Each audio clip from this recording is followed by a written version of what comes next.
Care Q3FY24 results conference call hosted by ICICI Securities Limited.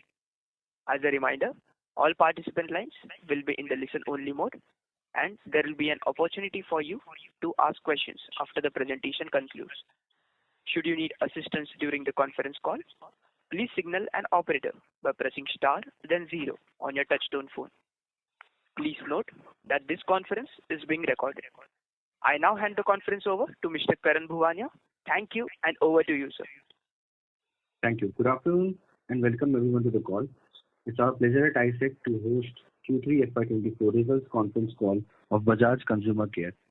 From the management, we have Mr. Jaideep Nandi, Managing Director, Mr. Dilip Kumar Malu, Chief Financial Officer, and Mr. Richard D'Souza, AVP Finance. I will now hand over the call to Mr. Jaideep sir for his opening remarks, after which we can open for Q&A. Thank you. Thank you, Karan. Good afternoon, everyone, and thanks everyone for participating in this quarter 3 earnings call. Let me take you through the performance of the company for the quarter and 9 months ended 31st December 2023 before we open the floor for the questions. During the quarter, the demand conditions were mixed, with urban markets seeing mid-single digit growth while rural markets remained subdued due to consumer food price index remaining consistently high over the past few months. The company delivered a consolidated quarterly sales of 236.4 crores with a 4.3% value growth and a high single-digit volume growth. The volume growth was higher than value growth due to higher growth of the non-ADHO portfolio.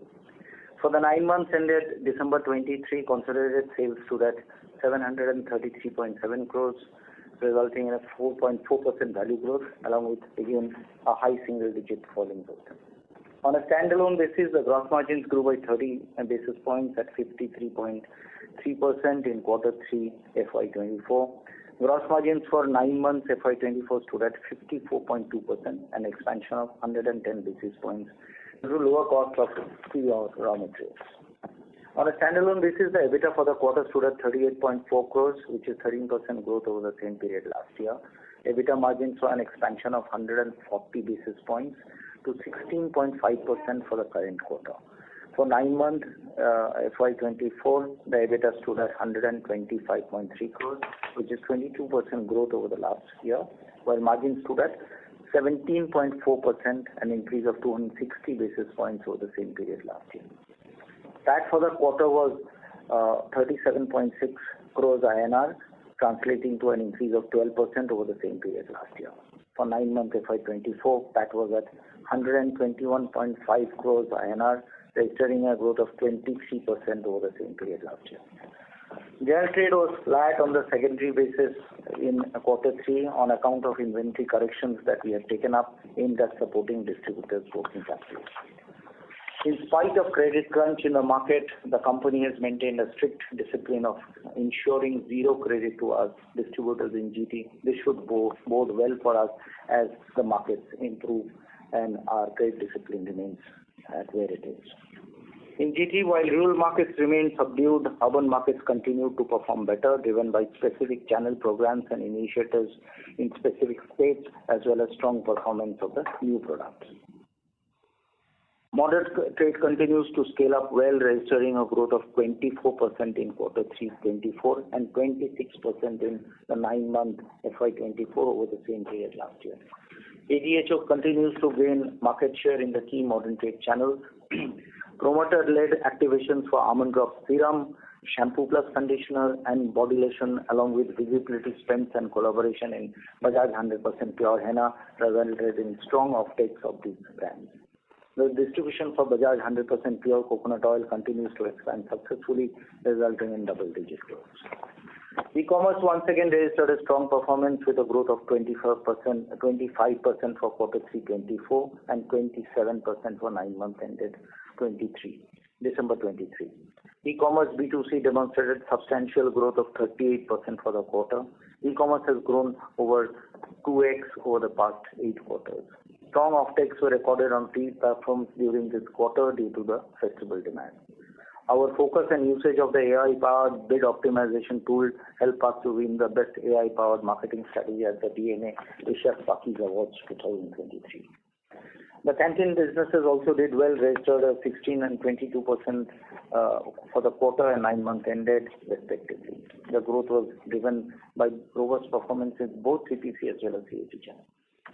International business continues to deliver strong performances, registering a growth of 59% in the quarter FY24 and 31% for 9 months ended December 23. Middle East and Africa region achieved a 22% growth in Q3, led by revival across both the traditional trade as well as the modern trade channels. Saudi continues to do well with presence expanded in key modern trade accounts. In other regions, Nepal witnessed a strong recovery with good growth in general trade. Local operations in Bangladesh, as you are aware, was started about a year back, and now even in sales we have started developing our own team, and this has started to yield promising results on back of consumer demand generation through a mix of digital and on-ground activation. 2 new products have also been added in Bangladesh, the 100% pure glycerin as well as the 100% pure olive oil. These were launched in Q3 and have seen encouraging initial demand. At the brand level, ADHO remained flat for the 9 months ended December 23. Large packs over 9 months have performed better with a mid-single digit growth. ADHO was additionally supported with print media during the festival of Abhyang Snan in Maharashtra. This ad featured in multiple inserts in local newspapers, reaching over 31 lakh individuals. Digital marketing reach was intensified with focus on influencer marketing targeted at new age customers for building the equity of the Almond Drops franchise. We deployed around 400 influencers in Q3, reaching out to 1.4 crore consumers as a part of an influencer marketing initiative. Driving social conversations via topical content led to reach of 2.7 crore plus target audience with trending content. Diwali digital activation campaigns achieved a reach of 55 lakhs and garnered 15,000 plus instances of user-generated content. We continue to support the brand with strong media across TV, digital, print, and increased investments in visibility across various channels. AD extension portfolio, Almond Drop extension portfolio continues to see promising offtakes. The Bajaj Almond Drop shampoo plus conditioner and body lotions were successfully listed on key e-commerce platforms and modern trade channels. These brands are supported with sampling, display, and digital media to generate product trials and sales. Digital campaigns reached over 1 crore targeted audience, resulting in 6.5 lakhs traffic generated towards e-commerce sites. Bajaj 100% pure coconut also has sustained its growth momentum. TV and digital support continued in Q3 in select states. Exclusive consumers offers have been extended to consumers accompanied by on-ground rural activation in specific districts. Efforts such as enhancing visibility and sampling interventions in leading modern trade channels were met with positive responses. During the quarter, we launched Bajaj Gulab Jal in general trade and modern trade as a part of our strategy to expand our ethnic range. This new offering features natural rose extract and hyaluronic acid, providing effective moisturization and hydration for the skin. The product is suitable for all skin types and free from parabens and silicone. We have had good initial response from the product. The A&P spend for the quarter amounted to 39.2 crores, which is 16.8% of sales.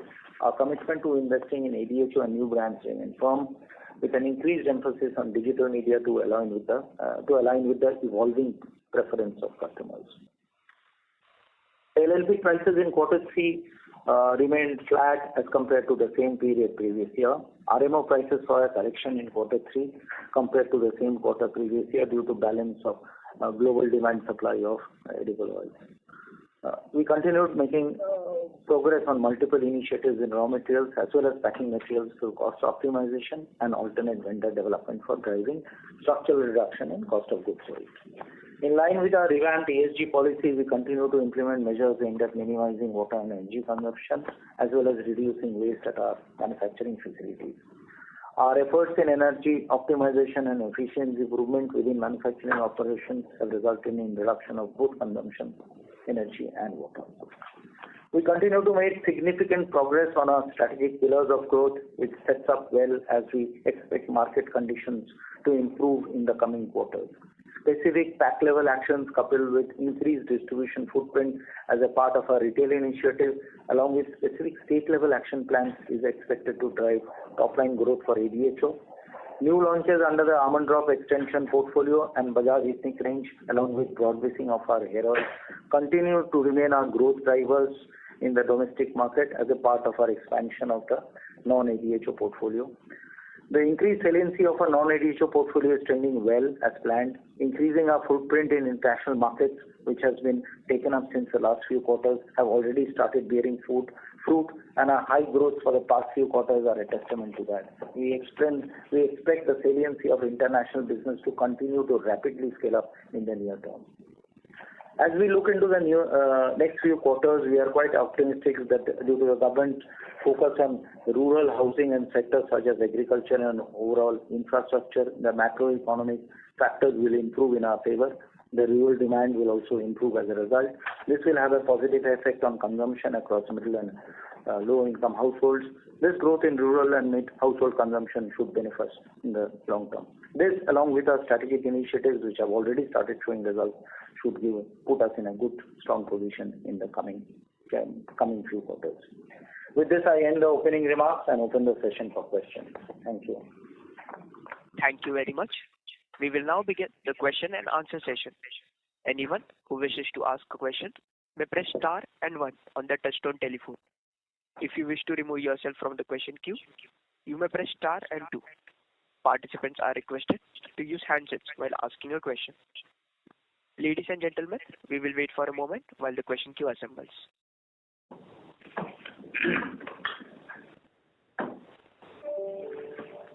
We have our first question from the line of Abneesh Roy from Nuvama. Please go ahead. Yeah, thanks. My first question is on the portfolio mix. So you have really diversified your business quite well this year. So 9 months your core ADHO is flat in terms of value, while non-ADHO has seen very strong growth of 35%. So here my question is, in this year, obviously non-ADHO has done well because of 2 reasons. One is whenever deflation happens, smaller players do well and gain market share. So in coconut you would have done quite well.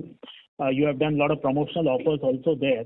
Now with copra expected to see inflation next year, that's what market leader has expected and given the statements also. Plus anyway, this year a lot of deflation has happened. Second is you did a lot of new launches in FY24. That's what we have been able to do. And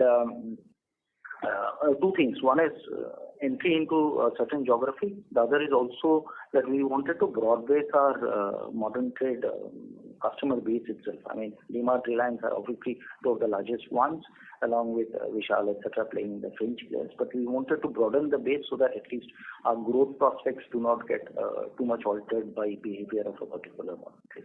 So in that process, 2 things have happened. One is the geography has expanded, diversification of chains have happened, and also we have been able to push our larger portfolio beyond ADHO. So quite a few of the boxes have got ticked in that. In QCom, yes, it's not a very large portion of our e-commerce business. Out of our entire B2C business, it's just about 5% of the business comes from, mainly from Yasuguni, LG and so. And that is something which is more organic, I would say. It's not so much of specific effort that we put into that. Most of our effort goes into the larger of the e-commerce partners, which is your Amazon, Flipkart, Nykaa, etc., Myntra, etc. Yeah. So thanks. That's all from my side. Thank you. Thanks, Avnish. Thank you. The next question is from the line of Shirish Pardeshi from Centrum Broking. Please go ahead. Yeah. Hi, good evening, Jaideep and team. Most of the question has been asked by Avnish. Thanks, Avnish. But starting with, we have added 3 additional directors. So, Jaideep, I need to have your thoughts. Mr. Jagdish and Anupam Datta and K.S. Narayanan has come on board. So what is it that we want to do and what is it that expertise we want to utilize when they are on the board? So one of the things that we wanted to do is have a professionalized board, far stronger board in terms of stronger may not be the right word, more suitable for our business with the growth trajectory that we want to take on. Quite a few levers have already been pushed, whether be it in terms of the channels that you see, whether be it in the international markets, whether be it a new product diversification or portfolio, etc. Most of these levers have been pushed. There is a macroeconomic headwind that we are facing, that we think it is transient, it will pass away. We need to be ready for that next phase of growth. While as a company we are working on that, we have a strategic leg also added to the team. We wanted also some outside-in perspective who sit in the board and giving us perspective from a little outside the personal care business. So we have people, all these three gentlemen that you mentioned have long experience. CEOs or head of businesses in consumer industries. So all of them. So they bring in a varied experiences across FMCG, other consumer businesses, domestic, international, running international businesses outside the country, so that we can explore all the facets of what else other levers we can push. We did not want more birds of the same feather, because most of our industry we have some understanding and we would like to push that, and maybe we can take help from the consultant. We wanted completely outside in views. What is the view from the food side of the industry? What is the view from other consumer businesses? What is the view from the international? And that's where they come into our board. All three of them are professionals with 40 plus years of experiences, and I think that will add a lot of value to this board. Yeah. Wonderful. Just one follow-up here, if I'm right. About 3 quarters before we had a strategy head. So in the current context, if the HSM markets are not picking up, hair oil consumption is declining, so what is the new strategy we want to drive, or is the same strategy we would like to drive and wait for the market to turn positive? So as we like to talk internally, we talk of what we had put up at the first stage, which is those 3-4 levers, which is expansion of hair oils, getting into the AD extensions, getting into the ethnic range, and maybe a bit of digital, peddling a little bit in the digital world. So that we term ourselves as the first phase of growth, and at least we have some directionally what to be done. At least a lot of these levers are already working. What we are now looking at is getting a little more aggressive and looking at the second phase of growth as to beyond this, which all portfolios, a little more focused portfolios, rather than approach it from where Bajaj has strength in, rather than look it inside out as to which are the portfolios we would like to invest for the long term. So internally we have looked at a large range of FMCG categories and seen where we can look at, and now we are in the process of analyzing 2-3 broader categories as a company we would want to enter. When we would enter is also absolutely right. We'll have to time our entry so that we are clear that this is when the headwinds, the tailwinds are coming in. So maybe the strategy that you will see coming out from our side may wait for another few quarters, but at least internal work is happening so that we are ready to ride the next tide when this thing is. Anyway, as a company, we would like to expand aggressively. So that lever will anyway get pulled, whether be it headwind or not. Unless there is very strong headwinds, we would anyway like to get into the second phase of the strategy, which is expansion beyond that. We would want the first strategic products that we are launching gain some momentum, get some legs, while on the other side, international, which has already started doing very well, gain some legs, and then maybe get into the second leg of strategy, which is a far more structured approach towards what product ranges we want to get in. It can be organic, it can be inorganic both. Okay. My last question on the margin front. If I look back 2 years before you instituted and you pushed this strategy from one brand to many brands, and that has yielded some fruit, but however in the medium term we have lost the margin. If I trace your commentary last 3 quarters, you have said that directionally we will inch up, but again this quarter the margin has been not that high. So in the short term, whether you will chase the growth and allow the margins to be at similar level, or you will chase the margin and wait for the market recovery? We'll keep a mix of both. As we said, in terms of our guidance, we are looking at the 16 to 18% is where we will keep our EBITDA in the near to medium term, while we keep investing in the brand. So Obviously, a bit of tailwind will be required in terms of getting a large amount of growth. But at least if you can see from the levers that we are pushing, given that a single brand company which had very little maneuverability as far as in this kind of a market situation, we are still rubbing shoulder to shoulder in terms of growth rates coming out of the various initiatives that we are pushing. Now, most of them, if you see, are in the infancy stage. So they are just in the growth momentum. They are catching the growth momentum, and we are seeing quite a few products giving us encouraging results. Same thing is happening as far as the international market is concerned. I mean, this is where we are investing. We have started, and that is a commentary I had made even 8 quarters back, saying that this is not this time that we will take up international, we will take it up 1 year later, which is what we did about 5-6 quarters, and we have started already seeing growth momentum coming in. The 2-3% saliency that we haven't had in international has already crossed 5, and we are looking at that going rapidly higher up. So in overall terms, we'll chase sales from one side, I mean, a few this thing, as well as an EBITDA to ensure that ADHO itself becomes far stronger. Some work is happening in ADHO brand itself. I mean, we would think that overall we would keep that balance of keeping a EBITDA about 16 to 18% thereabouts and ensuring that the growth momentum sustains. All right. Thank you, Jaideep, and all the best. Thank you. Thank you. Before we take the next question, a reminder to all the participants that you may press star and 1 to ask a question. The next question is from the line of Majid Ahmed from SmartSync Investment Advisory Services. Please go ahead. Thanks for the opportunity, sir. So my first question that I have is, now we are moving into the space of shampoos, lotions, and other things, all of which. Any plan to make it into sachet format so that your distribution goes to the tier 2, tier 3 cities? Able to do that? Any plans like that? Yeah, so that question is relevant as far as we are concerned only to the shampoo segment, not so much for hair conditioners. I'm presuming at least we are not looking into hair conditioners. As you have rightly pointed out, in a 10,000 crore shampoo market, sachets contribute to about 65 to 70%. And without being into sachets, really speaking, you would not touch too much. You will not make too much of a difference.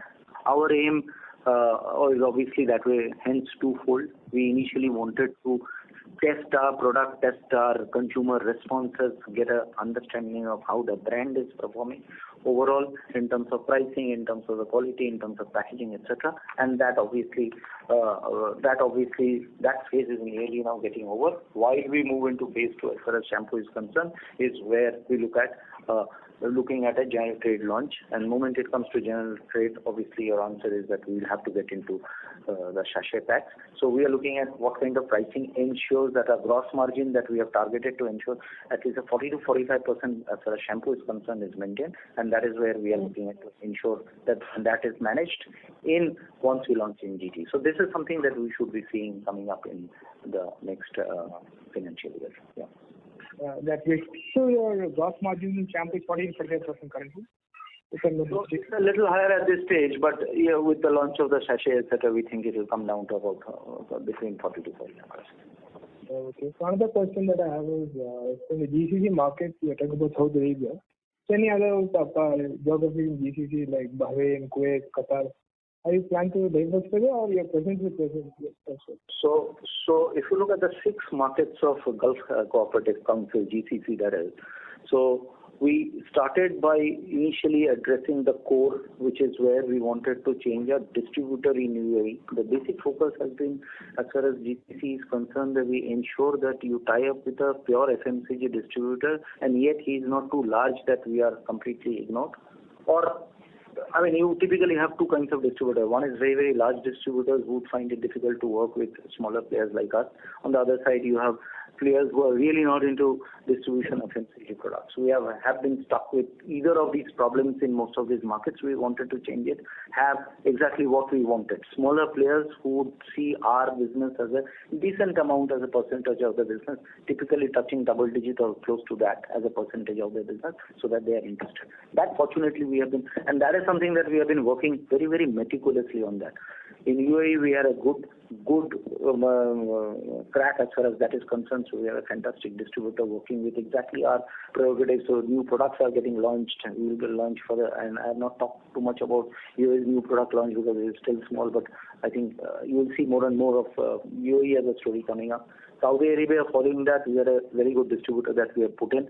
I don't think distribution is still the best in Saudi, all parts of Saudi. Some good distribution happening in the Riyadh area, but the Jeddah Dammam area, I think we need to become a little stronger. That is what we are working on. Qatar, Doha, we have had a good distributor, so that is something that is going good. Kuwait, we are changing our distributor. It's not yet that strong. Oman, we also had a very good distributor that we have put up about 5 odd quarters back. So a great presence across Muscat, Doha, Salalah, Nizwa, Sohar, etc. So that is going good. Bahrain, small country, really speaking, not that focused. We have a decent distributor country. So Gulf is more or less well covered. We are getting further deeper into Middle East, some of the other countries we are looking into, and bit of North Africa. So I think that GCC market for us will do good business in the coming years. Thanks for the detailed response. The last question that I have is, what's the marketing strategy going forward to increase your brand visibility? Like another strategies apart from digital marketing? Sorry, can you repeat that? I didn't. Brand strategy, what was the question? No. My question is, so regarding better brand visibility of Bajaj Consumer Care, what other strategies do you have apart from digital marketing and influencers? Any other strategies you have? So if you are looking at it's a complete 360 strategy as far as we are concerned. So we will obviously be present in traditional media, and as we have said, traditional media obviously being the spends, we have to be a little careful. National TV will only happen for ADHO. Regional television will be given, support will be given to a few brands where we see good traction coming up. Coconut got some regional TV visibility. We are looking at one or two other brands where we'll support regionally. Digitally, we have taken all the brands, every single brand that we have talked about, we have increased our digital spends and ensured that digitally we are covering all of them, both in terms of on platform as well as off platform, which is pure digital advertising. So I think we have been extremely active as far as social media is concerned, whether be it Facebook, Twitter, Instagram, you'll see us, YouTube, a lot of content that is getting pushed in. So we are, as an organization, changing in terms of how we are seen by the new age customers, and we are seeing good responses coming up as we look at the social chatter. We see good responses. And I think that is going to bode well for us as the company revitalizes itself and reinvents itself. I think we'll see good traction, which we have already started slowly seeing in the future. Yeah. So if I can squeeze in one more question, can I? Yeah, please go ahead. Yeah, thank you. Yeah. So another question that I have is, what's the bifurcation between North Indian and South Indian markets, and what are strategies to get more into the South Indian market? Sorry, I understood the second question was the strategy in South Indian market. What's the first question? North India, South India? Yeah, bifurcation of your sales. Oh, so South India contributes still a very marginal amount. It's still in single digits to our contribution. And I think there are other parts of India, which is West India, East India, which is what I would like to think very, very different. So we, as is well known in as far as Almond Drops is concerned, we are very, very strong in the north. Relatively, that is western, east comes next, very similar, and then much lower market shares in south. So as I was answering in the previous question, one of the approaches that we have taken is get through the modern trade and e-commerce route into the southern pockets, and we are seeing a bit of traction as far as we are concerned. Also, the fact that we have been able to expand our portfolio is also slowly showing results as far as the southern markets are concerned. This will be a long haul, but we are clear that we also want to crack south. We cannot keep south completely vacant like we have. So there is a gradual approach. It is not that it has resulted in great numbers in the close term, but at least whatever we are tracking in terms of the kind of growth that we would want to have from the south in from the modern trade and e-commerce channels are tracking very well. Yeah. Thank you all the way. Very good. Thank you. Thank you. A reminder to all the participants, you may press star and 1 to ask a question. The next question is from the line of Siddharth Khandelwal from Laburnum Capital. Please go ahead. Yeah, hi. Thanks for the opportunity. My first question is, could you please tell me the NPD revenue contribution for this quarter? And the second question would be, could you please tell me more about the profitability of NPDs at the gross and EBITDA level, even rough number would do. Thanks. So first and foremost, I would not be able to tell you the gross contribution, this thing. I will give you some indications of how it works. So most of the new products that we launch, we plan to have at least a gross margin between 45 to 50%. One or two might range in the range of little lesser, but more or less that's the target.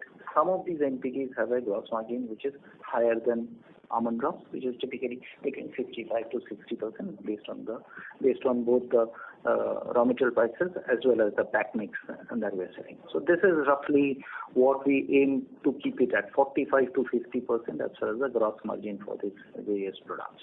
So this is what it is. As far as the salience is concerned, you should be able to derive the numbers. 17% in the 9-month period comes out of our non-ADHO portfolio, which is 1/6 of our portfolio comes out of ADHO, and 5/6 of it by reverse number is from ADHO. And in this particular quarter, actually the saliency of a non-ADHO has been even higher. It is about 19%. And this is what we had also spoken of quite some time back, that in the mid-term we would like to take the non-ADHO saliency to 30 to 40%. And I think we are tracking well in that direction, because most of the non-ADHO, as you have seen, are just in the infancy stage and they are catching up. So, and with this kind of a launch, we think quite a few of them will already showing good encouraging signals, and with our support, I think should be doing well in the coming 2-3 years. And this is helpful. Another question I had was more on how do we sort of approach the NPDs strategically? I mean, how do we decide, whether these new products are working or not? At what point do we scale up investment, and what points do we think, okay, it's time to shut it down? So please, could you tell me more about, how our strategy really is in NPD? So if it's a product which is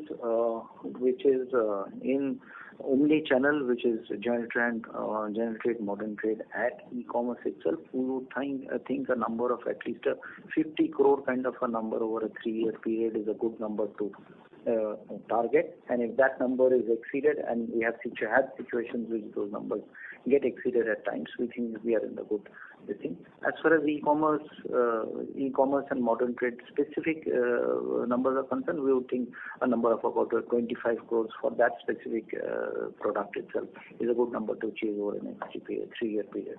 And that with a guardrail of a gross margin of about 40 to 50%, 45 to 50% is what we think is a good number to have. In quite a few cases, those numbers are tracking well. We are going with them. 1 or 2 cases where we have seen they are not tracking in this direction, we have actually dropped. So you will see a cocoa onion has got dropped from our thing. We have not been focusing too much on native soul. We might come back on native soul, but at this stage, given the headwinds we see as far as the general trade market is concerned overall, we are not spending too much on native soul. So some of them we have put in the back burner, some of them we have shut down, but a lot of the products that I mentioned are all running at this moment. And so this is helpful. My final question is, which product is getting most revenue traction in our NPD? If it is coconut, could you please share its approximate contribution in the NPD revenue pool? So it is not only coconut that is scaling well. As I said, all of these products we have seen. In fact, only amla, which we had specifically not pushed because of extremely low gross margins, and I don't see, because the product is only is mainly LLP and RMO based. One of them and the other one is also LLP and RMO, a little less of RMO. With that kind of a structure and with our sourcing, we have a good understanding what the raw material structure of that product can be. And when we see the marketplace where the prices are going so low, we are very, very clear that the gross margins cannot be something that is either sustainable or should be taken up, at least for a company like ours, which is much smaller and does not need to get into that kind of volume growth business growth. aggression. So that is the only portfolio you see that we have not been pushing very, very aggressively. Other than that, we are seeing good scale-up happening, whether it be the newer range that we have launched or some of the little older range of products. Some of them are a little smaller, like products like serum, etc. But I have seen fantastic offtake of serums that are coming up, and we are very, very, in fact, some of it is actually very pleasantly surprising to us, the kind of behavior that products like serum, products like lotion is displaying, and we think that this will become strong platforms for us in the maybe 1 or 2 years to come. So almond drop extensions, the ethnic range, coconut itself, all of them have been showing good results. Amla is something that we see good prospect, but we are giving a little slow at this stage, especially the 10 rupee, 20 rupee pack where there is no money to be made, and we don't want to really push too much into categories where no money is. Rather, let me rephrase it, saying that we cannot afford to push ranges just for value growth in categories where there is no money to be made. I understand that in rural, 10 rupee, 20 rupee is a large pack. I understand that they are looking for cheaper products, but we really don't want to play that game. Where we'll get you the value, but really speaking, not much structurally strength we are building in the organization. Wonderful. This is helpful. Thank you. Thank you. The next question is from the line of Nikhil from SIMPL Limited. Please go ahead. Yeah. Hey, good afternoon. I hope I'm audible. Yes, you are. Yeah. Just an extension of the previous participant question, and my understanding could be wrong here. Jaideep sir, you had mentioned that most of this, the Bajaj ethnic range and the coconut and the almond extensions were a GT kind of a product, which will help us grow the distribution and also move in the similar distribution which we have already developed for ADHO. But if I look at our quarterly numbers based on what we shared, the GT sales has been flat, and the NPD sales is growing. Is it right to say that in GT specifically, ADHO sales is degrowing? This is a derivation which I believe, and I could be wrong here. And if it is so, what are we trying to arrest this decline? Okay, so a little very minor. No, overall your question is in the right direction, except that a minor correction. Not all the products that have been launched are only all for GT. So, for example, the ethnic range, you are absolutely right, it is for GT. The hair oils that we have launched are for GT. Bajaj extension, some of them are at this moment non-GT. As we discussed, shampoo was not GT. Lotion is not a GT. And lotion may not see GT even in future as far as we are concerned. Shampoo definitely will see the thing. Serum is going to get launched, but not yet got launched. So some of the products in that almond drop extension range that you see have not yet gone into GT. Some of them, as I had mentioned in the previous call, will get into GT, not yet. So this is first part of your answer. Second thing is, you're absolutely right.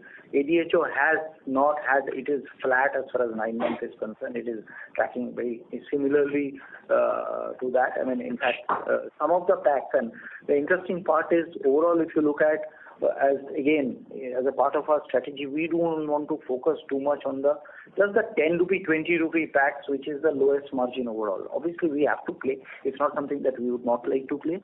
But overall, as a strategy, we are trying to see where we can make more margin. And that's why the large pack focus is in there. We have grown well in the large packs. Mid packs is where we have seen a little bit of a decline, and that's what we will adjust with some corrections. But large pack is what we are doing, focusing a little better, and that's why our focus has been. Yeah. Okay, but sir, why I'm asking is, we have an internal aspiration of being in the range of 16 to 18% EBITDA margin. Yeah. Now, that will be a play of either getting better sales growth, which on the modern trade and the international part we are getting. But it's the GT part which is not growing at all. Or either we improve our gross margins, which even in your initial commentary you said most of the RM was flat, but still the gross margins even sequentially have not improve. It's like it's a deterioration of 100 basis points. So if we have to sustain in that 16 to 18%, either we grow our sales or either we improve our gross margins. How will we balance between these two? Because the product ranges which we are launching are either in that 45 to 50% gross margin bracket. So absolutely right. So either you grow your sales or you grow your gross margin. So in this case, it will be a combination of both. So you are looking at expansion of your sales through this expansion of the portfolio. 45 to 50% gross margin, that is through a nominal profitability where you have the fixed cost as given cost and some of the variables cost beyond a certain point because you will not be getting as well as the thing. So your economy of scale will straight away come up, and the 16 to 18% is still in the radar. We are still at 16 to 18%. So it's not something that we are planning to go much higher than what we existing are. So with this current situation where LLP prices are also becoming a little more benign, we think that we should be overperforming in that. But this is the range we. Okay, and last. Yeah. Go on. Okay, and last question. See, what my understanding, and this could be wrong, was that one play was Almond Drop and sustaining the strength of the Almond Drop brand through line extensions or through product extensions. The second was the Bajaj ethnic range, where we were looking at using the Bajaj equity, but here the gross margins of the product which will be launched would be lower, which probably should get. Just correcting you, interrupting. Gross margins in the ethnic range will be much higher. In fact, will be higher than ADHO. The product categories might be smaller, or the competition will be lesser, and the gross margins will be higher. Okay. So, my understanding was wrong here. And just last on the e-commerce brands, you said on Native Soul and all, we've put them on a back burner, but we had discussed that we would like to own a category like Argan and also. How are we going about it? And we've not talked about launches on those segments. So Argan category in Native Soul still continues. It's not that we have closed down the Argan category. It's just that our entire spends, etc. So what we had decided is absolutely right. I mean, initially when we had launched Native Soul, maybe we launched too many of the hero ingredients to start with. As a learning strategy, that we cannot support so many hero ingredients. Like most of the digital brands, they have taken either onion or whatever, vitamin C, etc., established and then proliferated. We also wanted by pushing only the Argan range. So that story still remains, the products still remain, they're still available in the marketplace, except that we are not scaling it up too much, we are not spending too much of digital money in that. And as and when we think that it fits into our portfolio, we can give it a thrust, we will take it up forward. Can I ask you why we were not pushing or investing behind those? Because I thought probably the idea was to create a D2C brands which could be scalable and the gross margins were also good there. So it's all a question of juggling the balls. With the kind of business that we are in, which ADHO is the only money spinner for you, you need to decide as to which are the paths you would like to track. I mean, on one side, we are talking of the 16 to 80% EBITDA to net, and I think that's a fair call because it's not because of anything else, but to ensure that at least a basic structure of the business. In case we really see traction coming up and we would like to dilute the EBITDA going forward where we are getting a, let's say, mid-teens growth, etc., that's a separate call. At this moment, we see when the market conditions are difficult, we would like to ensure that growth happens without too much of dilution of our EBITDA margin and yet create strength as far as various brands are concerned, where there will be different levers to pull when the market conditions come back. Anyway, in a cyclical curve, at some point of time, the market will come back. And when it comes back, we should be in a position to capitalize most. As far as Native Soul is concerned, we could have kept on investing, but our EBITDA would have kept on diluting. And I don't know whether we could have been able to sustain for, let's say, a 6 quarter, 8 quarter of investments without too much of large returns coming on from the product. So instead of that, and that's a call we have taken, and that can always be questioned, but we have decided that instead of pushing a completely new brand and getting the concept in with the kind of business that you generate out of e-commerce, because the dynamics and structure of e-commerce profitability is as it is, we thought that it will be much better to push ranges that are lower hanging fruit for us.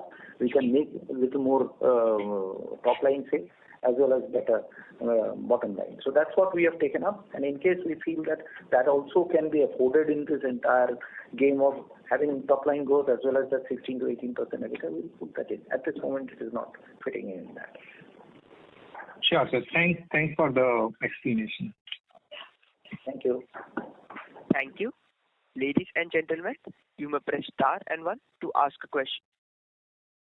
The next question is from the line of Kaustubh Pawaskar from Sharekhan. Please go ahead. Yeah. Good evening, sir. Thanks for giving me the opportunity. Just one question from my end. In your initial comment, you mentioned that there was an impact of inventory correction. So what would be the impact on the overall volume growth, and when can we expect this, inventory correction, to stabilize, and from there we should see a better, kind of a growth? So just to give you a factual number, which I was avoiding till now, we had a secondary sales of 8 crores more than our primary sale this quarter. So if our primary sale was equal to a secondary sale, that would straight away translate into another 3.5% growth as far as the business is concerned for the quarter. Now, obviously, that was the easiest incentive for us or easiest thing, but as a company, we have decided that we will not bite into any of the short-term measures to improve our numbers. We wanted to make it a structurally stronger company. So secondary is 8 crores higher. We have reduced the inventory. We have not succumbed to the pressures of not giving credit to our distributors. We don't see that happening in much of a lot of companies we see today have increased the credit period of the distributors, and we are also seeing a fallout of that because the credit crunch is ensuring that slowly the distributor inventories are building up, and we are seeing in some cases it is bursting from the seams for some of the competition. So we'll see how it goes. But as far as we are concerned, we are very, very clear that we remain in an extremely strong position with zero credit to the channel trade. And in this case, where credit crunch has happened, where the inventory correction has happened, it's a good thing as far as we are. Yes, the numbers are 3.5% subdued as far as numbers are concerned, but I am completely comfortable with that. Thank you, sir. Thanks for the clarity. Thank you. As there are no further questions from the participants, I would now like to hand the conference over to the management for closing comments. Over to you, sir. So thank you so much for patiently being